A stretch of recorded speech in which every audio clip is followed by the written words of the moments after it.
আরেকটি কথা বলতে হয় আমার দুঃখের সাথে, যে বাংলাদেশের যে প্রবাসী কল্যাণ ব্যাংক থেকে প্রবাসীদেরকে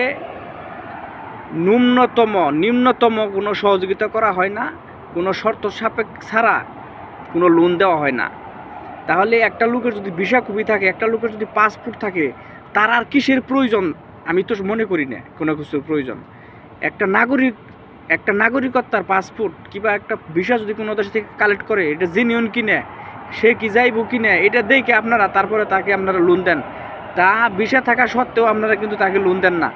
এই যে লোন না দেওয়ার কারণে আজকে আমাদের যে ঘর বিটা জমি জমা সব কিছু বিক্রি করে আমাদের আসতে হয়। তাহলে প্রবাসী কল্যাণ ব্যাংকের বাল ভালবেন নাকি আপনারা বানাইছেন? প্রবাসী কল্যাণ ব্যাংক কিসের জন্য বানাইছেন?